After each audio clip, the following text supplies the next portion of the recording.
me up to date on what she was hearing, while I was growing more and more concerned for her safety. She told me that there was a huge thump, and it sounded like M's sister had just body slammed M into the wall to subdue her. Meanwhile, M was screaming bloody murder and saying things like, "I just want to die. Just let me die. I hate you." I was already about to start walking home when suddenly Christine went unnervingly silent.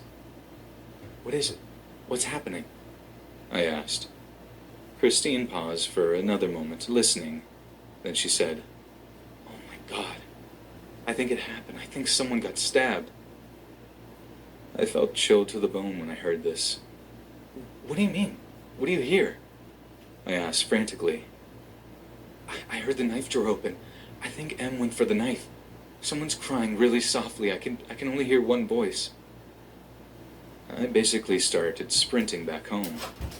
I told Christine to stay in her room and that I would call the police and meet them outside the apartment.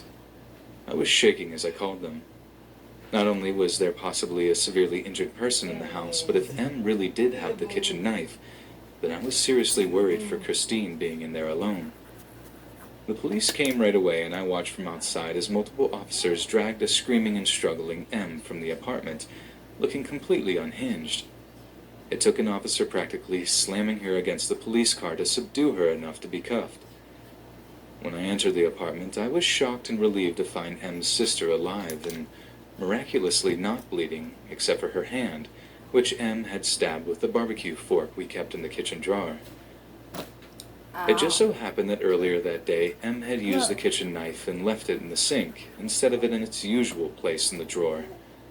When she went to grab a weapon, she could only find the barbecue fork. The police took statements from everyone in the house, and Christine and I made it very clear that this was not M's first instance of violence. M's sister was in complete shock. She had no idea that M acted like this when she was drunk, or that she struggled with so many personal demons. My housemates and I were all positive that M would be institutionalized. Imagine our shock when M and her sister entered the apartment a few days later. Apparently M's sister had undermined the severity of their fight and vouched for M's stability, causing her to be released. We were baffled, but it seemed like M had learned her lesson enough to avoid us as much as possible in the next few days before we moved out, lest we call the cops on her again. We got through the last week without any major incidents, and M moved out a day before the rest of us. Luckily, I had the privilege of never seeing her again. It was a harrowing experience living with her, and it's something that my friends and I will probably talk about for the rest of our lives. I'm just glad that all of us got through it without getting hurt. The scary part is, though, that there were so many times when one of us could have gotten hurt, especially that night when Em and her sister fought. The thing that sticks with me the most is how fortuitous it was that Em had grabbed the barbecue fork instead of her favorite kitchen knife that night. If the knife had been in its usual place in the drawer, I hate to think what might have happened to Em's sister, or my friend, Christine.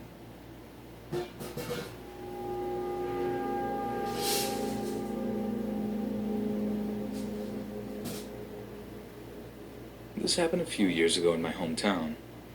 I'm not going to say where to protect the privacy of my best friend, but everyone should be on the lookout for these types of situations as they are growing increasingly more common. My best friend in undergrad, we'll call her Em, and I were extremely close. We worked together, had the same degree, had the same hobbies, most of the same classes, the same friend group, and lived very near to each other. As a result, we were with each other very often, so very rarely alone. Keep this in mind as the story goes on. Em was picking up her cats from a friend's house and parked her car on the street outside. She put the cats in the car, ran to lock the front door, and came back. It took maybe 10 seconds to lock it and run back, but she didn't lock her car.